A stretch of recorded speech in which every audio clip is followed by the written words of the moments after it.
Hi, welcome to my channel life in transit. मेरे channel को subscribe और like कर लीजिए। और मैं इस पर बातें करती हूँ ट्रैवल की, ट्रैवल डेस्टिनेशंस की और साथ ही कुछ ट्रैवल बुक्स की। आज मैं हाजिर हुई हूँ कुछ नई ट्रैवल बुक्स के साथ और उनके बारे में आपसे बात करूँगी, बताती चलूँगी कि क्यों मैंने ये खास 4 किताबें आज आपके लिए चुनी। सो ये है किताब मंगलेश डबराल की एक सड़क एक जगह। मैंने मंगलेश जी की इस किताब को इसलिए चुना आज क्योंकि ये किताब मुझे 2 जगहों पर ख़ास तौर से प्रभावित करती है। एक तो ये कि उन्होंने एक बहुत ही इनोसेंट इंसान के रूप में जब दुनिया भर को घूमा, इनोसेंट इन द सेंस कि वो बहुत ज़्यादा जो ट्रैवल नहीं किए हैं लोग उनसे मुखातिब होते हैं इस किताब में। उनके अपने मन में भी वैसी जिज्ञासा हैं, वैसे चाइल्ड लाइक क्वेश्चंस हैं, वैसे ही बहुत सारी मासूम ऑब्जर्वेंस है कि जब कहीं जाते हैं तो कैसा सा लगता है, एक नई ज़मीन, एक नया भूगोल किस तरह से आकर्षित करता है। तो एक तो वो इनोसेंस है इस किताब में। दूसरी एक जो बड़ी बात है, ये कविता और यात्रा संस्मरण के अभिन्न रूप से जुड़े होने का एक बहुत बड़ा एग्जाम्पल है। मंगलेश जी खुद एक बहुत बड़े कवि रहे हैं और जब वो यात्राएं कर रहे हैं कविता पाठ के सिलसिले में, विदेश में गए हैं, कई जगहों पर उनको आमंत्रित किया गया यूनिवर्सिटीज़ में या और ऑर्गेनाइजेशंस में, और उन्होंने कविता पाठ किया। और फिर कहते हैं कि जैसे ही मैं कविता पाठ से फारिग होता था, मैं उन शहरों को देखने, तलाशने और ढूंढने के लिए निकल पड़ता था, उनको समझने के लिए निकल पड़ता था।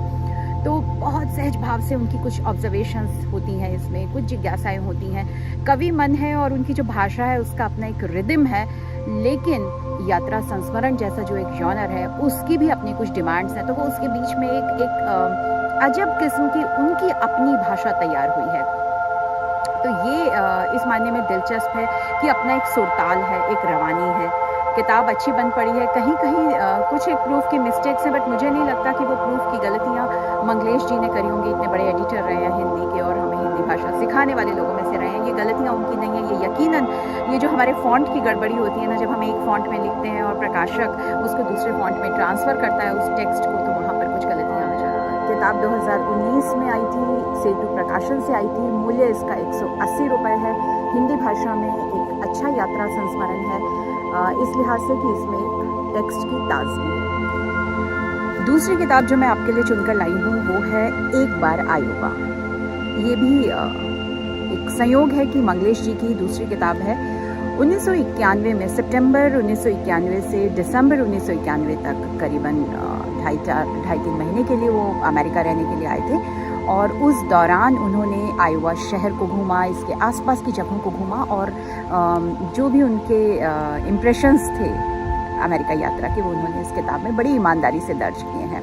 ईमानदारी से बोले तो ये कि कहीं पर उनकी जो बातें हैं वो बाद में बहुत गलत साबित हो गई। तो मुझे लगता है कि वो एक कवि मन का, एक भारतीय मन का जो पहला अमेरिका दर्शन था, उससे वो अभिभूत थे, उससे बहुत ज़्यादा ओवरवेल्म थे। जो उनके मन में आया, जैसे एक जर्नल की फॉर्म है। इनफैक्ट मुझे लगता है कि ये किताब उन्होंने जो अपने जर्नल्स का कलेक्शन थी वो पन्ने इकट्ठे करके और एक किताब का रूप दिया।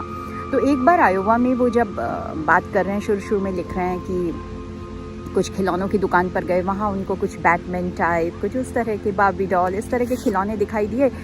तो कहते हैं कि अमेरिका में एक ऐसा देश है अमेरिका जिसकी अपनी कोई बहुत ज़्यादा सांस्कृतिक विरासत नहीं है, जिसका बहुत ज़्यादा इतिहास नहीं है, which even to me to a great extent it's true, but it's not completely true. इस देश का भी अपना एक इतिहास है, ज़्यादा नहीं, 450-500 बरस पुराना। और उससे पहले नेटिव अमेरिकन्स यहाँ थे, तो उनके भी इम्प्रेशंस हैं, उनके भी यहाँ पर कुछ चिन्ह हैं और वो एक इतिहास तो बनाते ही हैं। हमने ना ढूंढा, हमने ना तलाशा, तो क्या हुआ। तो एकदम से किसी देश को यूँ खारिज कर देना एक झटके में कि चूंकि हम आ रहे हैं वेद और पुराण के देश से, हम आ रहे हैं हज़ारों साल की संस्कृति वाले देश से, तो हम एक ऐसे देश को जिसने अभी कुछ 450-500 साल पहले आज़ादी हासिल की, उसको ये कह देना कि उसका इतिहास नहीं है, मेरे ख्याल से जल्दबाजी होता है। तो उसका मैं एक आपको छोटा सा उदाहरण देती हूँ। इस किताब में एक जगह वो लिख रहे हैं कि जब वो खिलौने खरीद रहे हैं, लिख रहे हैं कि यहाँ के खिलौनों का अपना कोई भावना लोक नहीं होता। आई डोंट नो, मैं तो उनसे इस बात को लेकर इत्तेफाक नहीं रखती। आप रखते हैं या नहीं, ये आपको इस किताब को पढ़ के पता चलेगा। हालांकि उनकी अगेन उनकी ईमानदारी है, छोटी छोटी बातों से हतप्रभ होते हैं, छोटी छोटी बातों को दर्ज करते हैं और बहुत ईमानदारी से कहीं कहीं लिखते हैं कि कविता पाठ के बाद मुझे आज किसी कॉन्फ्रेंस में जाना था, तो वहाँ पे मुझे कुछ पर्चा पढ़ना था, तो मैं आज वो पर्चा अपना लिख के लेकर गया हूँ, क्योंकि भैया 2 घंटे तक अंग्रेज़ी में बोलना अपने बस की तो बात नहीं है। सो दैट्स अगेन उस मन की, उस व्यक्ति की एक ईमानदारी है जो उन्होंने एक्सेप्ट की है कि मैं हिंदी भाषा का कवि हूँ और यहाँ आमंत्रित हूँ और हिंदी में तो कविता पाठ कर लेता हूँ, उनकी कविताओं का फिर अनुवाद होता है, लेकिन जब पर्चा पढ़ना हो और 2-2 घंटे तक पढ़ना हो और एक बड़ी महफिल में पढ़ना हो तो थोड़ी सी दिक्कत हो जाती है।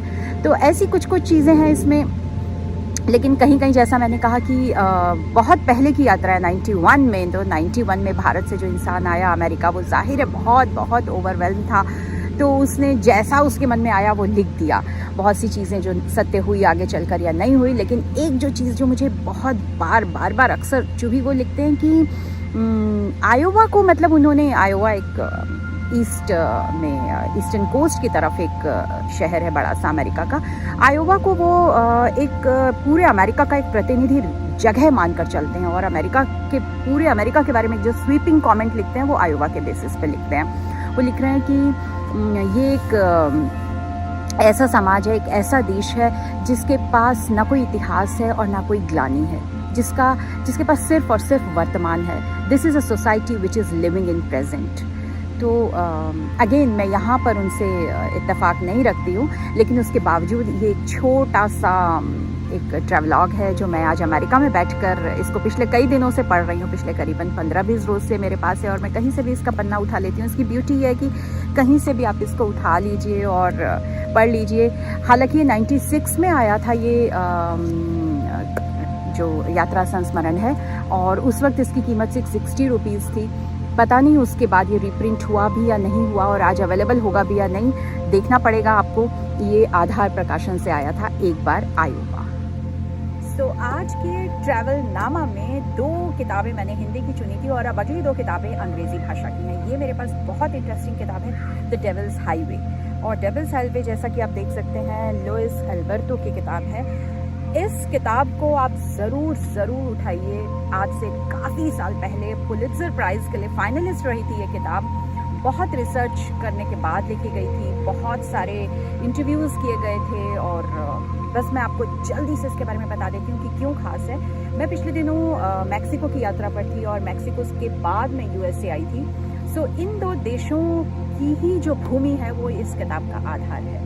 शायद आपको मालूम होगा, इमिग्रेशन पूरी दुनिया का एक बहुत बड़ा सच है, एक कड़वा सच भी है कहीं पर।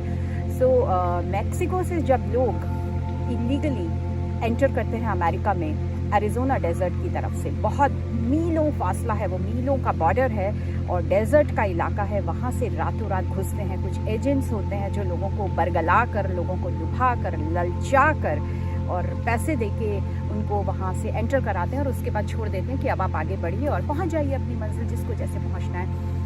उस रास्ते से मंजिलें तो बहुत कम को मिलती हैं, मौतें बहुत लोगों को मिलती हैं। उस पूरे ट्रेल पर, उस पूरे रास्ते पर बहुत सारे कंकाल अक्सर मिलते हैं। बाकायदा एक म्यूज़ियम है बॉर्डर पर वहाँ पर, जहाँ उन लोगों के कंकाल, उन लोगों की बॉडी, उनका सामान, उनकी वाटर बॉटल्स, उनके बस्ते, उनके जूते, ये सब चीज़ें रखी गई हैं और डॉक्यूमेंट किया गया है कि इलीगल इमिग्रेशन के क्या क्या खतरे हैं। सो ये किताब एक जर्नलिस्ट की निगाहों से आप कह सकते हैं एक रिसर्च बेस्ड किताब है, लेकिन एक बहुत खूबसूरत ट्रैवल नामा भी है, इस लिहाज से कि हमें इन 2 बड़े भूगोलों की जानकारी देती है। मैं इस किताब को मैक्सिको यात्रा के दौरान लेकर आई थी अपने साथ और तब से अब तक ये मेरे साथ है। मैं चाहती थी कि जब मैं अगली बार आपके साथ अपनी यात्रा पुस्तकों की बात करूं, अपने ट्रैवलॉग्स की बात करूं, तो इस किताब का जिक्र ज़रूर करूं। तो ये ज़रूर आप पढ़िएगा और मैं आपको इसकी कीमत बता देती हूँ फटाफट से। ये किताब है 23 कनाडाई डॉलर या 17 US डॉलर की ये किताब मैंने खरीदी थी। So this is your the devil's highway. Arizona से एंटर करते हैं लोग। एरिज़ोना में वो डेजर्ट है जहाँ से मैक्सिको और यूएस का लैंड बॉर्डर लगता है और लोग एंटर करते हैं और फिर हज़ारों मील रातों रात करीबन 2-2.5 दिन उनको लगता है और अमेरिका में आते हैं। जो कुछ खुशकिस्मत होते हैं अपनी नई किस्मत बनाते हैं, अपना नया भाग्य रचते हैं और बहुत सारे लोग फना हो जाते हैं। So this whole episode is described in detail in The Devil's Highway.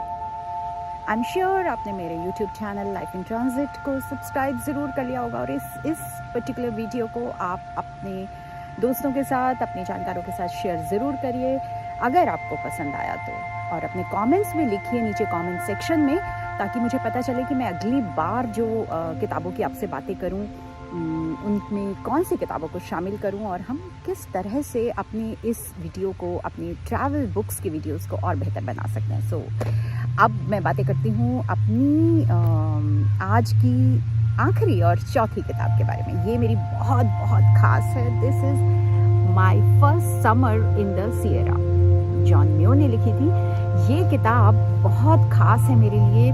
जब मैंने अपनी अमेरिका यात्रा की साजिशें बुननी शुरू की थी तब मैंने इस किताब को ख़रीदा था। जॉन मेयो एक्चुअली, अगर आपको मालूम हो तो 19वीं सदी में बहुत बड़े नेचर लवर और कंजर्वेशनिस्ट रहे हैं। इनफैक्ट अमेरिका में जो बड़े बड़े नेशनल पार्क्स हैं, चाहे वो ग्रैंड कैनियन है या योसेमिटी है, उसकी जो फाउंडेशन है उसमें इन्हीं की सोच पड़ी हुई है। इन्होंने प्रेरणा दी थी, क्योंकि इनको कहा जाता है कि इन्होंने नेचर के बारे में इतना कुछ लिखा और नेचर को कंजर्व करने के बारे में। अमेरिका में भी उस समय वो हाल था कि नेचर की तरफ लोग इतना ध्यान नहीं देते थे, अपने जो नेचुरल रिसोर्सेज हैं उनको मनमाने तरीके से इस्तेमाल करते थे। तो ये खतरा उन्होंने उसी समय भांप लिया था कि अगर हमने अपनी कुदरत को नहीं संभाला तो हम इस खजाने से हाथ धो बैठेंगे। और उन्होंने बहुत मुहिम चलाई, बहुत लिखा, बहुत अपनी बातें लोगों तक पहुंचाई, अथॉरिटीज़ तक पहुंचाई, और नतीजा ये हुआ कि उन्हें अमेरिका में फादर ऑफ नेचर कंजर्वेशन के तौर पर जाना जाता है। सो ये हैं जॉन मेयो और उनकी ये किताब the first summer in the Sierra. Actually John Mayo का परिवार एक दूसरे इलाके से अमेरिका में एमिग्रेट किया था और इनके पिता ने इनको एक दफ़ा एक बड़े से चरवाहे के साथ भेज दिया, पहाड़ में जाओ, ऊपर बकरियां चरा के लेकर आओ, बकरियां भेड़ें चराने के लिए। तो सियरा जो कैलिफोर्निया के पास में पहाड़ है, वहाँ पर ये गए और इन्होंने गर्मियाँ बिताई। मुश्किल थी लेकिन बहुत कुछ सीखा और उस अनुभव को इन्होंने अपनी जर्नल में अक्सर दर्ज करते रहते थे और बाद में किताब की शक्ल दी। और बहुत सारे अनुभव इसमें हैं, लेकिन एक जो मुझे बहुत खास लगा, बहुत दिलचस्प लगा, वो ये था कि 1868 की बात है। जॉन मेयो पहुँचे उस समय सैन फ्रांसिस्को और उस शहर को देखकर बहुत परेशान हो गए, बहुत घबरा गए और इतने घबरा गए कि बाहर निकलने की कोशिश की, रास्ता नहीं सूझा। पास से कोई जा रहा था व्यक्ति, उससे उन्होंने पूछा कि भाई मुझे ये बताओ कि इस शहर से बाहर निकलने का रास्ता कहाँ से जाता है। उसने पूछा कि तुम जाना कहाँ चाहते हो। तो जॉन का जवाब था, कहीं भी ऐसी जगह जो मुझे एक विल्डरनेस में ले जाए, जो मुझे जंगल में ले जाए, जो मुझे नेचर के बीच ले जाए। वो व्यक्ति जानकार था और उन्होंने जो रास्ता उन्हें दिखाया वो योसेमिटी की तरफ ले गया उनको, और वहाँ से बातें शुरू हुई नेचर की, जंगल की और कुदरत की, बहुत सारी बातें। सो ये एक इंटरेस्टिंग किताब है इस लिहाज से कि आपको अमेरिका की, नॉर्थ अमेरिका की नेचर के बारे में बहुत कुछ बताती है और आज से 100-150 साल पहले ये इलाका किस तरह का रहा होगा, किस तरह से अमेरिका में नेचर कंजर्वेंसी वहाँ पहुँची जो जहाँ आज है, जिसके नतीजे हमें आज मिलते हैं। आप जैसे देख रहे हैं, मैं एक बहुत ही खूबसूरत से पार्क में बैठी हूँ। ये एक बड़े से शहर की सीने में रखा हुआ एक खूबसूरत सा पार्क है। ये सब चीज़ें रातों रात यूं ही नहीं हो गई, इसके पीछे बहुत सारे लोगों की सोच थी, उनमें से एक ये थे जॉन मेयो। सो मैं ऐसी किताबें इसलिए लेकर आती हूँ ताकि आपको सिर्फ किताब और सिर्फ यात्रा संस्मरण के बारे में ना बताऊँ, और बहुत सारी चीज़ें पता चलें कि ये जो इस तरह की चीज़ें यहाँ बन गई हैं, इस तरह के पार्क हैं, नेचर ट्रेल्स है बहुत सारी, उस सब के पीछे किन लोगों की सोच, किन लोगों की दूरदृष्टि, किन की विजन और किन का हाथ रहा था। और एक मज़ेदार बात, इस किताब को आप देख रहे हैं, इस किताब पर एक प्यारी सी बुक स्लीव है और ये नाम है हेंडीविटी। जब मैं भारत से चली थी तो ये मैंने बुक स्लीव्स भी खरीदी थी। हेंडीविटी नाम से आपको इंस्टा पर मिल जाएगा ये अकाउंट और आप ऑर्डर कर सकते हैं ऑनलाइन, बड़े आराम से घर आएगा। देख रहे हैं कितना प्यारा प्रिंट है ये। मेरे पास और भी हैं इस तरह की बुक स्लीव्स। मैं आज आपको दिखाती हूँ कि मैं अपनी किताबों को कैसे रखती हूँ। इस तरह से इनफैक्ट किंडल स्लीव्स भी आती हैं इनकी, हैंडीविटी आप जब ढूंढेंगे, मैं अभी अपने इसी वीडियो के कमेंट सेक्शन में हैंडीविटी का डिस्क्रिप्शन भी आपको दे दूंगी, लिंक आपको दे दूंगी, सो दैट आप संपर्क कर सकें अगर आपको अपनी किताबें लंबे समय तक रखनी है। और मैं क्यों रखती हूँ ये भी आपको बताती हूँ। एक तो मुझे बहुत ये अपना टेक्सटाइल बहुत पसंद है, ये मेरी कल्चर है। मैं कई बार जाती हूँ एयरपोर्ट्स पर, जब अपनी किताबें पढ़ रही होती हूँ, लोग मुझसे अक्सर पूछते हैं, स्पेशली ये जो एलिफेंट प्रिंट है ना, इसके बारे में तो लोगों ने मुझसे पूछा कहाँ से हम ले सकते हैं। आई एम श्योर आपको आज की ट्रैवल टॉक पसंद आई होगी। और अब मैं आपको एक जल्दी से झलक दिखाती हूँ उस पार्क की, उस जगह की जहाँ से बैठकर मैंने ये बातें की हैं। ये है एक कम्युनिटी पार्क डैलस शहर में, बेंटवुड पार्क। और इस तरह से ये आज का नज़ारा है। यहाँ आसपास रिहाइशें हैं लोगों की, आप देख सकते हैं वो गाड़ियाँ खड़ी हुई हैं, और ये बच्चों का पार्क है यहाँ पर।